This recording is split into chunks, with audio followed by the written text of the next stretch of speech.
Hi listeners, this is Lori from Her Half of History. It's March, and in the US that means Women's History Month.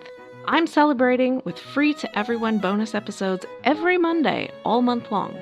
I'm also celebrating with a prize drawing where a listener like you will win some free Her Half of History merch. There are 4 ways to get yourself in the drawing. You can 1. Sign up as a supporter on Patreon, any level. 2. If you're already a Patreon supporter, bump up your current support level. This is cool anyway because if you go all the way to the Her Highness level of support, you get ad-free episodes and bonus episodes all in the same feed on your favorite app. 3. Make a one-time donation. Links to do any of those first 3 options are available on the website, herhalfofhistory.com, and also in the show notes of this episode. The 4th way to get in the drawing is give me a rating or review in your favorite podcast app. This last option doesn't send me any way to contact you, so to get in the drawing, you'll also have to email me a screenshot of it at herhalfofhistory@gmail.com. No matter which option you choose, you'll have my undying gratitude for your support. It really does make a difference as I tell the stories of women in history. Welcome to Her Half of History. My name is Lori.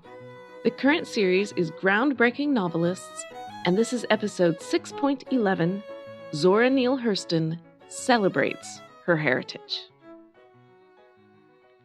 In this series of novelists, it has not escaped my notice that most, but not all, of my episodes have been about women who were white, middle to upper class, and English-speaking. I would hate for you to run away with the idea that those were the only women writing novels. They were not. They were just the ones most likely to have the education to write one, the opportunity to get it published, and an impact that is noticeable when your English-speaking podcast host runs searches in English. One of many other groups writing novels were the African Americans. I said in episode 6.2 that there is great contention over what is the first novel. Other firsts are equally contentious, so some will claim that the first novel written in English by a black woman was the 1859 book Our Nig by Harriet E. Wilson. Others have claimed it's too autobiographical to count as a novel, and either way, it wasn't successful enough to have much impact. It was forgotten entirely, in fact, until the early 1980s when a Yale professor named Henry Louis Gates Jr. unearthed a copy in a used bookstore. Another contender for first black female novel is Hannah Craft's The Bondswoman's Narrative. It was written sometime in the 1850s, so quite possibly before Harriet Wilson's, but it wasn't published, which is unsurprising. It was still in manuscript form when the selfsame Henry Louis Gates Jr. bought it at auction and thereby upset his own former claim that Wilson was the first female African-American novelist.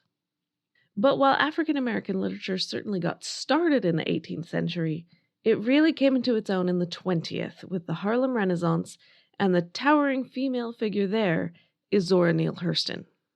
Zora was a difficult person, and she starts being difficult right at the very beginning because for a long time people thought she was born about 1901 until the census proved otherwise.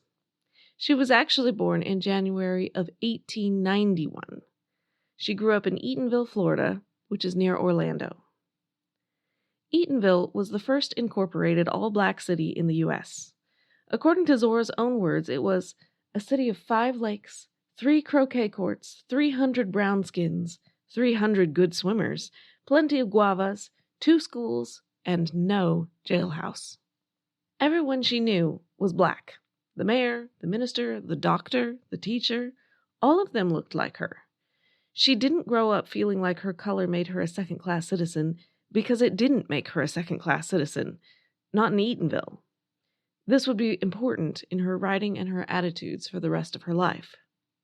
Unfortunately, her mother died. Zora did not get on well with the new stepmother. And when we say did not get on well, we mean it. One fight was nearly fatal. All her life, Zora would have a legendary temper. It did not make her relationships easy. At age 13, she was sent to school in Jacksonville, which was a good distance from stepmom. But Jacksonville was not an all-black city, and Zora found out for the first time what it meant to be a colored girl. Midway through school, Zora moved to Nashville, where her brother lived. Her idea was to continue high school. Her brother's idea was to have Zora take care of his children and not attend high school. That was not acceptable, so Zora ran off and did neither childcare nor high school. Instead, she got a job as a wardrobe girl with a touring theater company, which gave her a great intro to drama, lots of available books, and an education in how to deal with white people. She took night classes where she could, and in Baltimore she heard a reading of Kubla Khan, which convinced her that literature was her future. She was aware that she needed more education, and Maryland gave a free education to anyone between 6 and 20. Zora was 26, but that was easily handled. She registered herself as age 16, piece of cake, no problem, thus beginning the confusion about her date of birth. After some college prep courses, Zora got into Howard University and received her associate's degree. She continued attending classes for the next few years, but she would earn no other degree. It wasn't easy to go to school and support yourself as a waitress, even then. While at Howard, Zora published her first poems and stories, and in January 1925 she moved to New York. But not to Harlem. She lived on the West Side and started studying anthropology at Columbia. But she was very interested in the intellectual and artistic group gathering in Harlem. All of them, Langston Hughes among them, were in their late teens or early 20s, and Zora was pretending to be that age, so she fit right in. She kept her apartment open for visits at all hours, where she served Southern favorites like eel, okra, and buttermilk.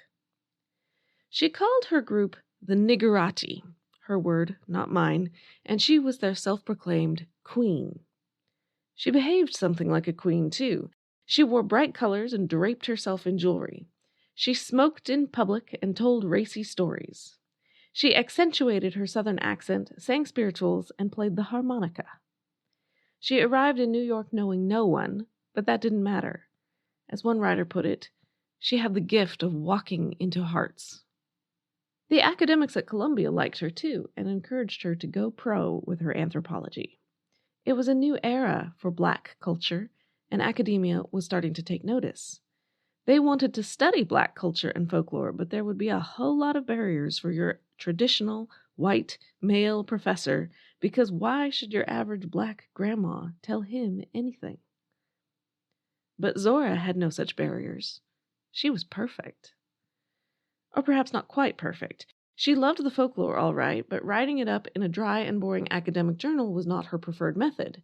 She could and did do that, but she wanted to use it as a springboard for creative expression and forget about all this academic integrity stuff. She defined folklore as the arts of the people before they find out that there is any such thing as art. But she also wrote, "It is almost useless to collect material to lie upon the shelves of scientific societies. It should be used for the purpose to which it is best suited. The Negro material is eminently suited to drama and music. In fact, it is drama and music, and the world, and America in particular, needs what this folk material holds." In the long run, I think America agrees with her. It is hard to imagine what American drama, and especially American music, would be without the African American components. But in the short run, Zora needed money, and drama and music have never been the most certain ways of getting it. She worked as a secretary very briefly, because her employer said she was the world's worst secretary. She was better as a chauffeur, and I strongly suspect she was the type who didn't care too much about speed limits. In 1927, Zora had several associations funding her as she collected folklore all across the South. This was Zora in her element. She had no one to tell her where to go or what to do. Just her own car, her gun in a shoulder holster for protection, as she drove all over the South talking to anybody and everybody. She wrote down what they said, and perhaps even more importantly, how they said it. She had a great ear for dialect. In a complete coincidence, she happened to run across Langston Hughes, and she talked him into accompanying her for weeks, meeting, among others, the last 2 living people who had come over from Africa on a slave ship. I'm Ken Harbaugh, host of Burn the Boats from Evergreen Podcasts. I interview political leaders and influencers, folks like award-winning journalist Soledad O'Brien and conservative columnist Bill Kristol, about the choices they confront when failure is not an option. I won't agree with everyone I talk to, but I respect anyone who believes in something enough to risk everything for it. Because history belongs to those willing to burn the boats. Episodes are out every other week wherever you get your podcasts. On their return to New York, Langston introduced Zora to Mrs. Charlotte Mason. When you read about it now, Mrs. Mason was a repellent person, but that is not how Zora, Langston, and many others felt about her. She was rich, white, interested in what she called the primitive cultures and arts, such as Native American or African American. She also believed she could read thoughts. She had a psychic connection with people, including Zora. She also insisted they call her godmother, proclaimed herself a black god, claimed to be more truly black than most black people, and tried to control their every move. Repellent, right? But there is no doubt she paid well for the privilege of being so arrogant. She handed out lavish presents, which were rather desperately needed, and she also entered more formal types of patronage. Langston Hughes was already on her bankroll. And in December 1927, Zora was too. She was given $200 a month, a shiny new car, and a movie camera. In return, she would collect folklore and keep detailed, itemized expenses. If that were all, I'd say fair enough, I guess, but Zora was never to reveal the source of her money, and all of her output would belong to Mrs. Mason. Zora couldn't even show it to anyone else without permission. Zora, as I said, was a difficult person, and in due time she would renege on all of this in one way or another. Not that she didn't do some of it. She got full funding for trips to the South and the Bahamas. She went to New Orleans and studied hoodoo, and she was no isolated academic standing back taking notes on a clipboard. According to her own account, she lay face down in the nude, her navel on a snakeskin without food for 69 hours. She took this stuff seriously. But none of this was really what she wanted to do. She wrote stories, but Mrs. Mason wouldn't let her publish them. She wanted to write a play, but Mrs. Mason thought the theater was vulgar. Mrs. Mason said her expenses were extravagant. The constant supervision was degrading, but she needed the money, and like I said, neither Zora nor Langston seems to have viewed Mrs. Mason the way she appears to me. They genuinely loved and respected her, even as she frustrated them. The solution, according to Langston, was to openly and honestly break with Mrs. Mason, which he did. The solution, according to Zora, was to circumvent the rules, which she did. She published an essay called How It Feels to Be Colored Me without permission, and glossed over the reprimand by claiming it was submitted before she signed Mrs. Mason's contract. She also started a play, co-authored with Langston. She was supposed to be writing up her folklore reports, but never mind that. Unfortunately, this play idea went badly from the start. They talked it through, they wrote some, then they had a disagreement about compensation of their typist. And maybe it was more than that, because that seems a trivial thing to give so much trouble. But Zora stopped taking Langston's calls. She threw away the parts Langston had written and put on her name alone. In October 1930, Zora copyrighted her play under the name De Turkey and De Law. She showed it to the head of the theater guild, who refused it. But one of his employees sent it to a theater company in Cleveland, who decided they liked it and showed it to Langston Hughes, who happened to be visiting. Langston was not pleased. He called. Zora wouldn't talk, but she did write him a long letter, which is quite honestly a bit of a tangle. She goes over the typist fiasco and the money confusion.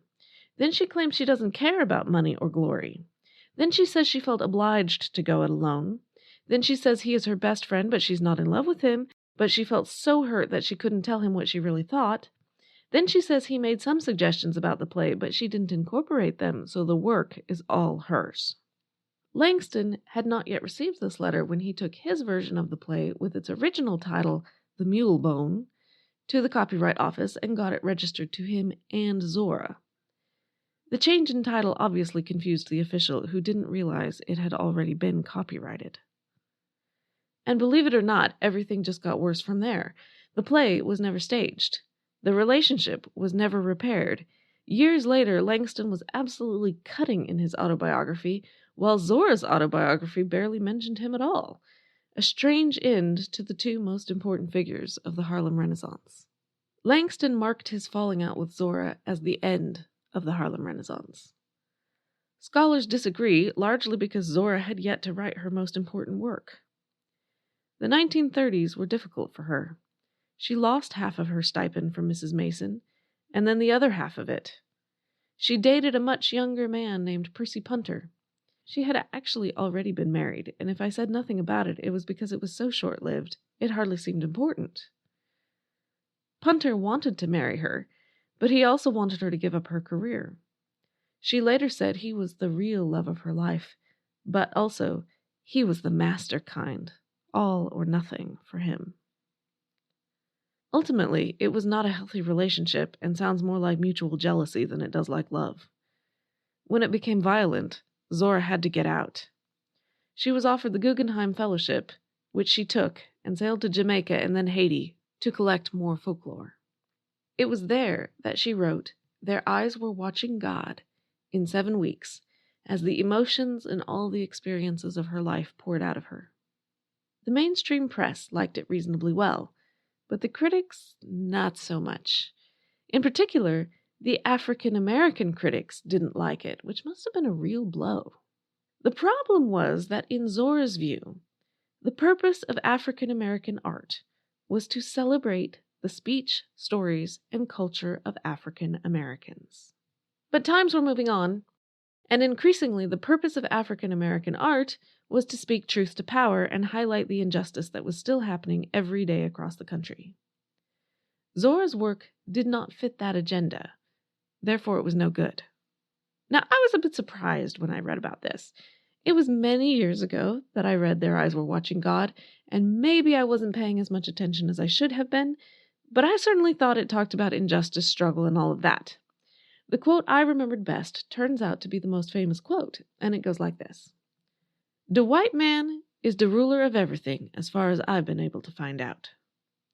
Maybe it's someplace way off in the ocean where the black man is in power, but we don't know nothing but what we see. So the white man throw down the load and tell the nigger man to pick it up.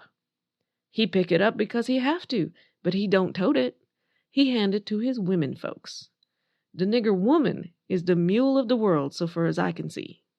I certainly thought there was some truth to power in that statement. But on further research, that turns out to be sort of the problem. See, truth to power only sounds like a good idea when you feel you are on the truth side of the equation. When you are on the power side of the equation, it's not so pleasant, as many white people are still making clear today. Zora's book placed black men on the power side, highlighting the ways they have mistreated black women. She put white people on the power side as well, but that wasn't the focus of the work. She didn't fit the prevailing narrative when she had a grandmother character say to her granddaughter, "I can't die easy thinking maybe the men folks, white or black, is making a spit cup out of you."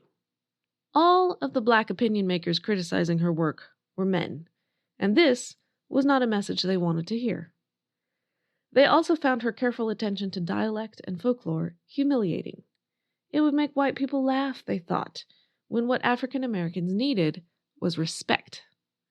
Having failed to write the correct truth to the correct power, Zora rounded off her tumble into obscurity by a number of political and personal debacles. She had always been impulsive, quick to anger, and very, very good with her words. It wasn't a winning combination when it came to making long-lasting friendships, and Langston Hughes was not the only one to find himself no longer in favor. Just one example. When she felt a fellow folklorist was claiming credit for her work, she wrote him a long letter which included statements like, "I felt if I never saw you until day after judgment, it would be too soon." And, "Maybe you would be all right if you had somebody to think for you until you took up that function yourself." Whether her complaints were justified or not, you kind of doubt that a letter like that is going to improve the situation. On a political level, Zora was very conservative. She made multiple statements in favor of segregation, which did not win her many friends in the social justice community. To understand her position, I think it's necessary to remember where she grew up. She grew up in a thriving, all-black community that always affirmed her culture. Her community was separate, and at least in her mind, it actually was equal, and also in her mind, that was a good thing. She never saw blacks as uneducated, poverty-stricken, or second class because in her childhood they weren't. As a child, she never had the experience of looking at a white world of opportunity and knowing she could not participate because of her skin color. Now, as an adult, she certainly did see all of that and more. She was different than the mainstream culture, and she reveled in the difference. Her mode of defense was humor. She wrote, "Sometimes I feel discriminated against, but it does not make me angry. It merely astonishes me. How can any deny themselves the pleasure of my company? It's beyond me." Or, in another well-quoted quip, "I am not tragically colored. There is no great sorrow dammed up in my soul, nor lurking behind my eyes. I do not mind at all. I do not belong to the sobbing school of Negrohood, who hold that nature somehow has given them a low-down dirty deal, and whose feelings are all but about it. Even in the helter-skelter skirmish that is my life, I have seen that the world is to the strong, regardless of a little pigmentation, more or less. No, I do not weep at the world. I am too busy sharpening my oyster knife." About desegregation specifically, she wrote, "I can see no tragedy in being too dark to attend a white school social affair. The whole matter revolves around the self-respect of my people. How much satisfaction can I get from a court order for somebody to associate with me who does not wish me near them?" She maybe failed to appreciate that the vast majority of African Americans did not grow up with that idyllic childhood, and did find a little pigmentation more or less to be a very significant barrier. The critics said she was selling out to white people, both in politics and in literature. Her folklore, they said, would be more accurate if every comic story was followed by a beating or a lynching. Though why you would expect a collection of folklore to say anything about lynching is beyond me. I have no problem with people of color writing honestly about their experiences as people of color, but it's hardly equality if that's all they are allowed to write.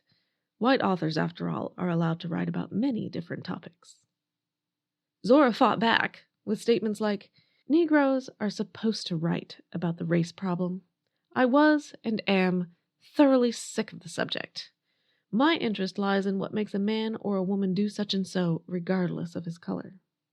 From a distance of decades and having no personal stake in the matter, I think I can understand her attitude. I understand not wanting to think of yourself as a victim, even when you actually are a victim. But it did her no favors at the time. The final blow to her reputation came when she was accused of molesting a 10-year-old boy. It was not true, which was quickly proved by the fact that she wasn't even in the country at the time. But of course, a retraction rarely gets the same press coverage as the original inflammatory story. Zora was remembered as a madwoman, volatile, explosive, and unpredictably angry, an embarrassment to her race. All of her books went out of print. Mrs. Mason had long since died. Zora supported herself as a maid, as a librarian, as a substitute teacher. She was frequently fired. She died in 1960, alone and mostly forgotten. Her grave was unmarked. It was not until the 1970s that Zora's name came back into the public eye. The person pushing Zora's name was Alice Walker, the author of The Color Purple. As a black feminist, Walker had far more sympathy for Zora and her stories than any male critic ever had. Other black women, including trendsetters like Oprah Winfrey and writers like Toni Morrison, warmed to the theme. A new form of racial pride wanted to celebrate their blackness, as Zora had. Today, Their Eyes Were Watching God is an integral part of not just African American literature, but American literature in general. It is the most widely read book written by an African American. It regularly features on the required reading lists for high school and college classes, and scholars use its publication to date the end of the Harlem Renaissance. Zora has at last achieved the glory she did crave, whatever she may have claimed to the contrary. She just didn't live long enough to see it. My major source today was Zora and Langston by Yuval Taylor, as well as several papers and websites, all of which are listed on the website at herhalfofhistory.com. Follow me on Twitter at her_half or on Facebook at herhalfofhistory. Next week is the wrap-up of groundbreaking novelists. Among other things, I'll tell you briefly why I chose the ones I chose, and tell you all the ones I didn't choose but you should definitely read. After that, there will be a 3-week break as usual before I start Series 7. Thanks!